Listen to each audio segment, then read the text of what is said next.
Good morning, student. This is Pinky Banerjee. Today we will discuss about constant K low pass filter.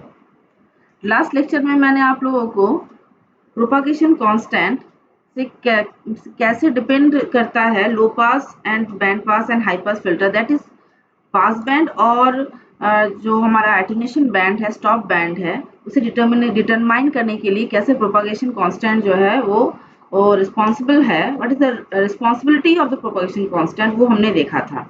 तो ये video देखने से पहले जिन लोगों ने वो वीडियो नहीं देखा है, लास्ट वीडियो मेरा, वो पहले वो देख लें और फिर जो है ये कांस्टेंट की लो पास फिल्टर का वीडियो देखें, क्योंकि जब तक आप लोगों को उसके बारे में क्लियर नहीं होगा तब तक आप लोगों को लो पास फिल्टर के बारे में, पास बैंड और स्टॉप बैंड की जो डिटर्मिनेशन के बारे में क्लियर होने में दिक्कत होगी। ओके, तो पहले आप लोग वो देख लें और फिर इसे कंटिन्यू करें। चलो हम लोग कंटिन्यू करते हैं कांस्टेंट के लो पास फिल्टर। तो हमने लास्ट वीडियो में जैसे देखा था उसमें पता चला था कि आइडियल जो फिल्टर होता है उसके कैरेक्टरिस्टिक्स क्या होते हैं। कैरेक्टरिस्टिक कैसा होता है कि जो पास बैंड होता है उसमें कोई एटेन्यूएशन नहीं होता। तो ट्रांसमिट आइडियल फिल्टर क्या करता है, transmit pass band frequencies without any attenuation. और क्या करता है, स्टॉप बैंड में क्या करता है कि वो सारी फ्रीक्वेंसीज को स्टॉप कर देता है, सप्रेस कर देता है। प्रोवाइड इनफाइनाइट एटेन्यूएशन, मतलब कि मैक्सिमम एटेन्यूएशन प्रोवाइड करता है, स्टॉप कर देता है, and hence completely suppresses all frequencies in the attenuation band. और क्या करता है, transition region between the stop and the pass band would be very small. जब आइडियल फिल्टर की हम बात करते हैं तो जो ट्रांजिशन होता है, मतलब चेंज स्टॉप बैंड से पास बैंड या पास बैंड से स्टॉप बैंड, ये जो चेंज है, ये चेंज जो होता है वो बहुत कम होता है, आइडियली बहुत कम होता है। जिसे हम लोग कहते हैं शार्प कट ऑफ फ्रीक्वेंसी, मतलब एकदम शार्प जो होता है वो हमें मिलता है जो ट्रांजिशन की, एक तरफ जो है हमें मिला स्टॉप बैंड, दूसरी तरफ मिला हमें पास बैंड, या तो एक तरफ मिला हमें पास बैंड तो दूसरी तरफ मिला हमें स्टॉप बैंड। इस तरह से जो है वो ट्रांजिशन का रीजन जो होता है वो बहुत स्मॉल होता है। और क्या मिला हमें characteristic, throughout the pass band characteristic impedance of the filter would match the circuit to which it is connected. तो हमें जो सर्किट से कनेक्ट करना है उसके साथ में हमारा कैरेक्टरिस्टिक इम्पीडेंस का जो है वो फिल्टर के कैरेक्टरिस्टिक को मैच करना बहुत जरूरी है। ये हमें आइडियल फिल्टर के कैरेक्टरिस्टिक से पता चलता है। मेन जो हम लोग फिल्टर कैरेक्टरिस्टिक पढ़े उसमें ये सारे फैक्टर्स हैं जिस पर कि हमारे फिल्टर डिजाइन डिपेंड करेगा। वो क्या क्या है, प्रोपागेशन कांस्टेंट, लास्ट वीडियो में ही हमने देखा था कि प्रोपागेशन कांस्टेंट पर जो है वो pass band and stop band depend करता है, frequencies responsible for stop band and the pass band. तो propagation constant gamma should be real in attenuation band and imaginary in pass band। तो ये line जो है बहुत इंपॉर्टेंट है कि प्रोपागेशन कांस्टेंट कैसा होना चाहिए। लास्ट वीडियो में हमने देखा है कि प्रोपागेशन कांस्टेंट कैसा होना चाहिए, रियल होना चाहिए। तो जो हमारा लास्ट वीडियो था वो नॉलेज के लिए था कि हमें जानकारी लेना था कि कैसे जो है प्रोपागेशन कांस्टेंट पर डिपेंड कर रहा है पास बैंड और स्टॉप बैंड, और उस जानकारी के अनुसार जो है हमने जो समरी बनाया वो एक्चुअली ये है, और उसी समरी पर हमें काम करना, मतलब मेन जो नोट्स है, जो मेन पॉइंट्स है उस पर हमें काम करना है। उससे हमें जानकारी क्या मिला कि प्रोपागेशन कांस्टेंट गामा जो होता है वो रियल होता है, कहाँ, तो एटेन्यूएशन बैंड में। एटेन्यूएशन बैंड में जो है वो गामा जो है वो रियल होगा, ओके, एंड इमेजिनरी होगा पास बैंड में, ठीक है। कैरेक्टरिस्टिक इम्पीडेंस कैसा होगा, characteristic impedance of the pass band should be real जो है वो characteristic impedance that is Z0 will be real in pass band and imaginary in stop band, very important। then cut off frequency, the frequency where the filter passes from pass band to attenuation band and is denoted by fc। तो cut off frequency क्या है, वो frequency जिस frequency में जो है filter pass करता है from pass band to the stop band और द एटेन्यूएशन बैंड, इसे नॉमिनल फ्रीक्वेंसी भी कहते हैं। और practical filter does not have sharp cut off frequency, practical filter में शार्प कट ऑफ फ्रीक्वेंसी नहीं होता है। आइडियल फिल्टर में जो आइडियली जो है हम कहते हैं शार्प कट ऑफ फ्रीक्वेंसी, लेकिन प्रैक्टिकली जो है वो धीरे धीरे एटेन्यूएशन होता है। तो कोशिश किया जाता है कि शार्प कट ऑफ मिले, लेकिन practically it is not possible to get a sharp cutoff frequency or perfect cutoff frequency, okay। तो क्या मिलता है कि उसे हमें एक कर्व जैसा मिलता है। अब हमें जानकारी लेना है कांस्टेंट के फिल्टर किसे कहते हैं। A constant K filter is a T or pi network in which series or the shunt impedance, that is Z1 and Z2, are connected by the relationship Z1 into Z2 equal to K square. तो constant K filter एक ऐसा filter है जो कि T और पाई दोनों ही network से बनता है और उसमें रिलेशनशिप कैसा होता है कि series impedance and the shunt impedance को अगर हम लोग क्या करें, अगर हम मल्टीप्लाई करें, उसका जो प्रोडक्ट होगा वो एक कांस्टेंट मिलेगा और वो रियल कांस्टेंट मिलेगा, मतलब वो एक रियल कांस्टेंट होगा और उसका जो यूनिट होगा वो ओम होगा, मतलब it will be resistive. Actually ohm होने का मतलब हो रहा है ये जो के का जो वैल्यू होगा वो क्या होगा, रियल होगा और it will be a resistive, मतलब उसका यूनिट जो है वो ओम होगा। Okay, so Z1 and Z2 will be the series impedance and the shunt impedance. देखो जैसे कि इसे हम लोग टी टाइप लो पास फिल्टर कह रहे हैं, ये हमारा टी टाइप नेटवर्क है, इसमें हमने क्या किया, एल और सी का कॉम्बिनेशन लिया और क्या देखना है, ये Z1 एंड Z2, ये दोनों Z1 एंड Z2 जो है वो कैसे होंगे, वो रेसिप्रोकल ऑफ ईच अदर, मतलब जो है वो क्या हो जाए, इन डुअल इनवर्स इम्पीडेंस जिसे कहते हैं। Z1 is the inverse impedance of Z2 और Z2 is the inverse impedance of Z1, मतलब डुअल इम्पीडेंस या इनवर्स इम्पीडेंस। जैसे कि एल एंड सी है, एल क्या हो रहा है, एल का वैल्यू क्या होता है जी ओमेगा एल, एंड सी क्या हो रहा है 1 बाय जी ओमेगा सी, तो ये क्या है डुअल टू ईच अदर है, दोनों इनवर्स इम्पीडेंस है ईच अदर। तो इन दोनों को जब हम लोग मल्टीप्लाई करेंगे तो उसका हम रिजल्ट देखेंगे तो क्या हो जाएगा, के स्क्वायर होगा। अगले पेज में हम लोग देखेंगे। तो ये हमारा टी टाइप लो पास नेटवर्क हो गया और ये हमारा पाई टाइप लो पास फिल्टर हो गया। टी में क्या किया हम लोग, क्योंकि सीरीज इम्पीडेंस एल है तो ये L/2 हो गया और शंट में इम्पीडेंस जो है वो क्या है, सी है। ओके, और सिमिलरली पाई में भी जो है सीरीज इम्पीडेंस एल है तो एल ही है, और जो है शंट इम्पीडेंस क्या है, वो सी है। तो सी इज द शंट इम्पीडेंस और ये क्योंकि कैपेसिटर है तो इसलिए हमने C/2 लिखा है। अगर ये इंडक्टर होता तो हम लोग इसको 2L लिखते हैं, मतलब हम जानते हैं कि ये दोनों जब सीरीज में है, जब दोनों पैरेलल में है तो ये दोनों एक्चुअली क्या होगा, ऐड होगा। कैपेसिटर जब पैरेलल में होते हैं तो क्या होते हैं, ऐड होते हैं, और जब पैरेलल में होते हैं, जब सीरीज में होते हैं तो क्या होते हैं, तब उसको हम लोग क्या कहते हैं, रेसिप्रोकल लेते हैं। तो 1/C1 + 1/C2 ऐसे लेते हैं। तो ये दोनों क्या होंगे, जुड़ जाएंगे, ये C2/2 + C2/2, तो फिर क्या हो जाएगा, फिर अल्टीमेटली जो है हमारा इम्पीडेंस जो कि शंट में है वो कितना हो जाएगा, अल्टीमेटली वैल्यू सी हो जाएगा, इसलिए यहाँ C/2 और C/2 लिखा गया है। तो इज इट क्लियर, ये कैपेसिटर होने के कारण इसको C/2 लिखा गया है। अगर ये रेजिस्टेंस होता तो इसको हम लोग 2R और 2R लिखते, क्योंकि 2R और 2R का पैरेलल कॉम्बिनेशन जो है वो अल्टीमेटली जो है हमें R देता है, लेकिन C/2 और C/2 का पैरेलल कॉम्बिनेशन हमें C देता है। ओके, तो सीरीज में इम्पीडेंस जो है वो L है और शंट में इम्पीडेंस जो है वो C है। ये टी टाइप लो पास फिल्टर है, ये पाई टाइप लो पास फिल्टर है। ओके, नाउ Z1 को हमने क्या मान लिया है, जी ओमेगा एल, Z2 को मान लिया 1/जी ओमेगा सी, इन दोनों को मल्टीप्लाई करेंगे तो क्या जाएगा L/C। ये L/C जो है वो एक कांस्टेंट होगा और इंडिपेंडेंट ऑफ फ्रीक्वेंसी होगा। इसी को हम लोग क्या कह रहे हैं, के स्क्वायर बोल रहे हैं, इसी को हम लोग कह रहे हैं के स्क्वायर, इसका यूनिट ओम में हो रहा है। देखो K = √L/C, this is very important, हम लोग याद रखना है K = √L/C। और K को क्या कहते हैं ये भी जानना जरूरी है। K को नॉमिनल इम्पीडेंस कहा जाता है और डिजाइन इम्पीडेंस भी कहा जाता है और इसे कैरेक्टरिस्टिक इम्पीडेंस भी कहा जाता है। ठीक है, तो K को जो है हम लोग कैरेक्टरिस्टिक इम्पीडेंस भी कहते हैं। Z0 of a transmission line that would be found by this constant K filter, मतलब हो रहा है K फिल्टर से अगर जब हम लोग C टाइप लो पास फिल्टर से जब हम ट्रांसमिशन लाइन को डिजाइन करते हैं तो अल्टीमेटली जब हम लोग लोड में जो है ZU से टर्मिनेट करते हैं तो वो जो कैरेक्टरिस्टिक इम्पीडेंस होता है वो K के बराबर होता है। तो K is the characteristic impedance. तो ये बहुत इंपॉर्टेंट है नोट करने के लिए फॉर सॉल्विंग द न्यूमेरिकल्स।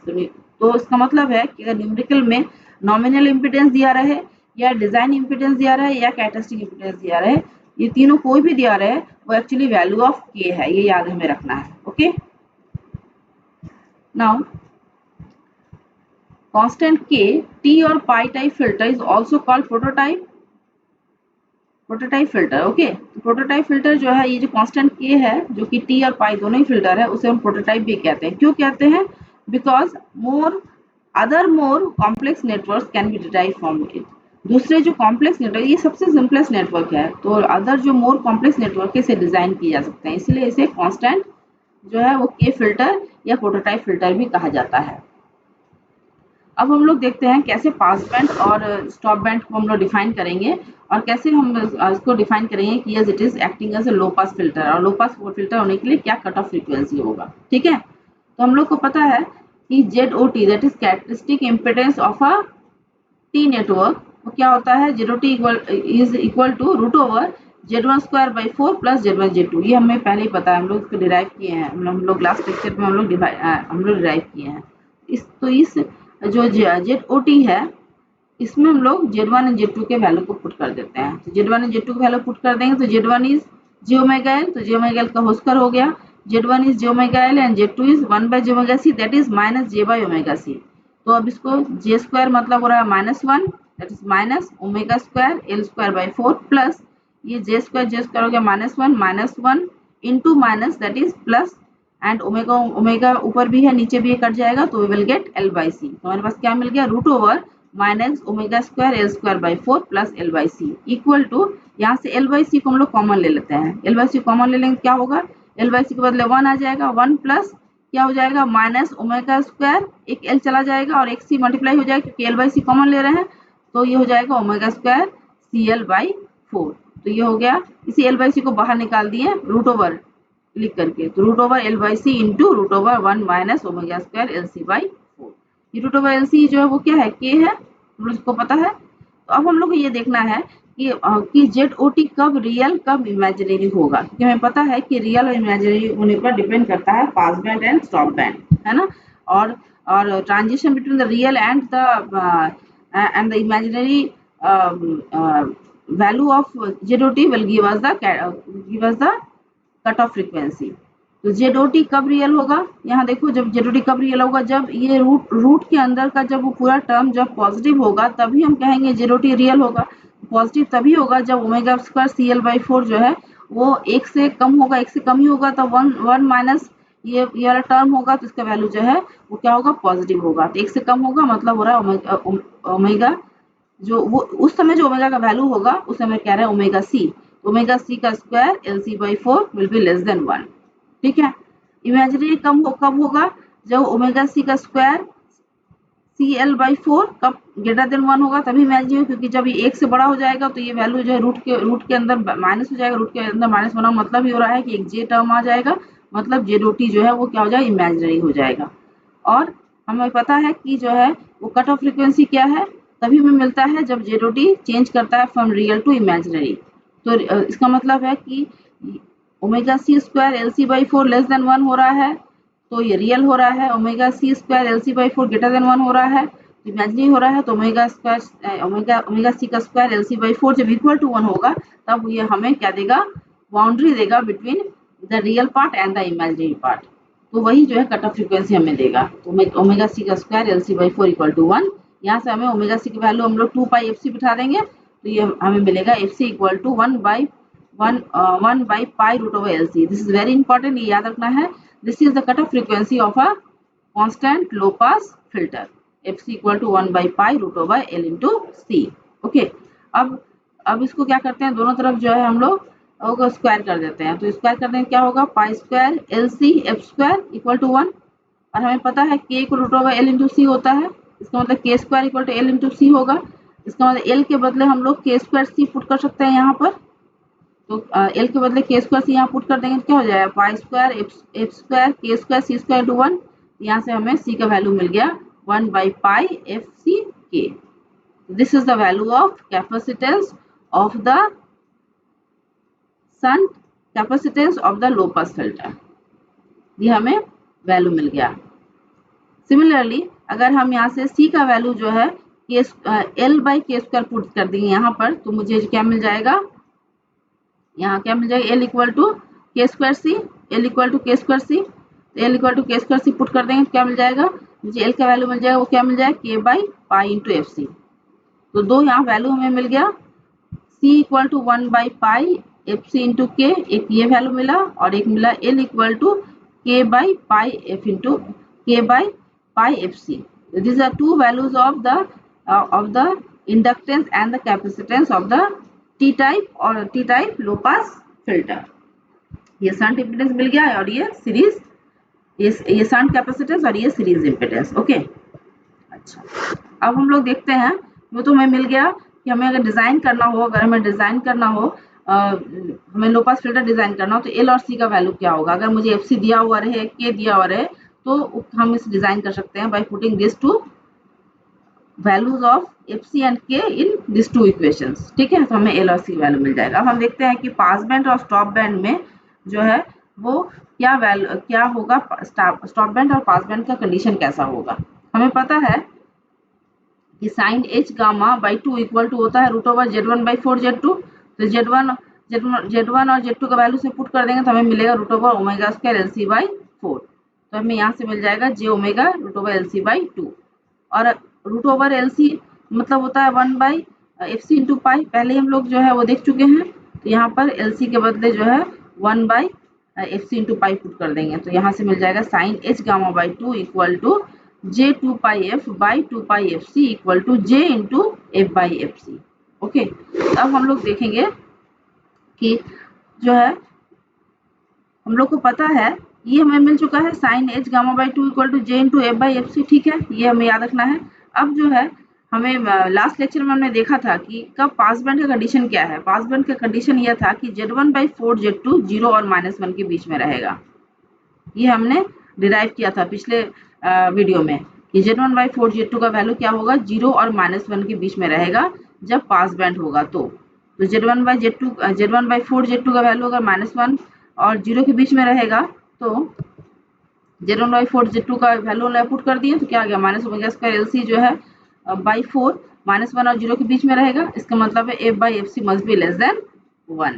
इसका मतलब हो गया कि यहाँ पर जो है, यहाँ से हमें क्या मिल रहा है कि जो फ्रीक्वेंसी होगा वो कट ऑफ फ्रीक्वेंसी से क्या होगा, कम होगा. तो पास बैंड ऑब्वियसली हम लोग अगर हम लो पास फिल्टर देखते हैं तो कट ऑफ फ्रीक्वेंसी के आगे का फ्रीक्वेंसी जो है वो पास होगा और बाद का फ्रीक्वेंसी जो है वो स्टॉप होगा. तो ये आगे का फ्रीक्वेंसी जो है वो पास हो रहा है क्योंकि पास बैंड का कंडीशन था. तो पास बैंड में क्या होता है, अल्फा 0 होता है और बीटा क्या होता है, ये भी हमने पहले डिराइव किया था कि अल्फा 0 होता है और बीटा होता है 2 sine inverse root over Z1 by 4 Z2. इसका वैल्यू पुट करेंगे तो हमें मिलेगा beta equal to 2 sine inverse F by F C. तो ये हो गया मेरा पास बैंड का कंडीशन कि F by F C must be less than 1, beta equal to 2 sine inverse F by F C. अगर हमें पास बैंड पूछता है कि बीटा का वैल्यू कितना होगा तो एफ बाई एफ सी का वैल्यू पुट करके साइन इनवर्स निकालेंगे और 2 से गुना करेंगे तो हमें बीटा का वैल्यू मिल जाएगा. और अल्फा का वैल्यू जो है वो पास बैंड में 0 होता है, हमें पता है. अब हमें देखना है एटेन्यूएशन बैंड की कंडीशन क्या है. एटेन्यूएशन बैंड मतलब स्टॉप बैंड. स्टॉप बैंड का कंडीशन होता है Z1 by 4 Z2 less than -1. ये वाला भी हमने जो है डिराइव किया था लास्ट वीडियो में. मैंने कहा ही था कि जो हम लोग डिराइव कर रहे हैं ऑल दिस डेरिवेशंस जो मिलेगा, हमें रिजल्ट मिलेगा, ये जो है वो अगले जो हम लोग डिजाइन करेंगे लो पास फिल्टर या हाई पास फिल्टर या कोई भी फिल्टर डिजाइन करेंगे उसमें काम लगेगा. तो एटेन्यूएशन बैंड का ये कंडीशन है, वेरी इंपॉर्टेंट, ये याद रखना है. Z1 by 4 Z2 must be less than 1. तो अगर Z1 बाई 4 Z2 अगर लेस देन 1 होगा तो F by F C must be greater than 1 हो जाएगा. वैल्यू पुट करेंगे तो आ जाएगा. तो यहाँ पर क्या हो रहा है, फ्रीक्वेंसी जो है, जो भी फ्रीक्वेंसी अप्लाई करेंगे वो क्या होगा, कट ऑफ फ्रीक्वेंसी से ज्यादा होगा.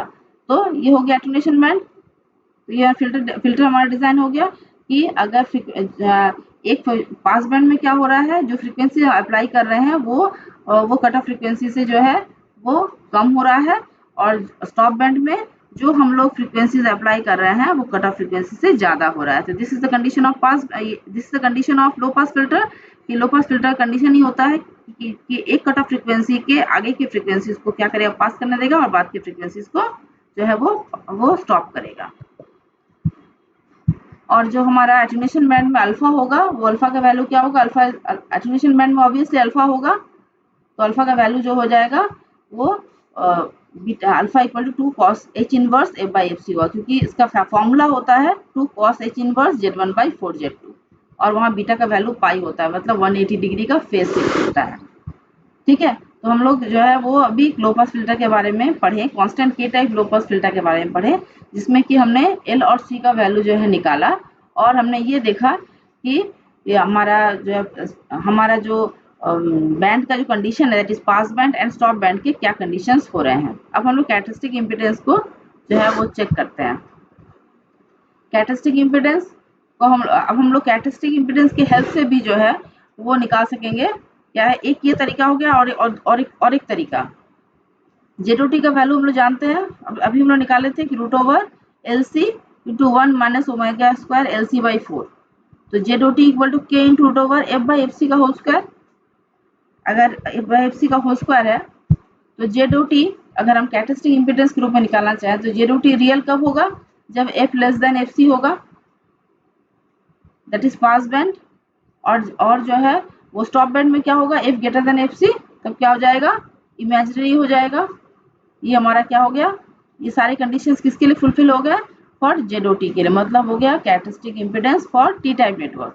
और हम लोग पाई के लिए जानते हैं कि characteristic impedance for pi network क्या होता है, Z O pi equal to Z1 Z2 by Z2T। इसका मतलब है कि इसको अगर हम वैल्यू पुट कर देंगे, जेडओटी का वैल्यू पुट कर देंगे तो क्या आ जाएगा, K by root over 1 minus F by F C का होल स्क्वायर।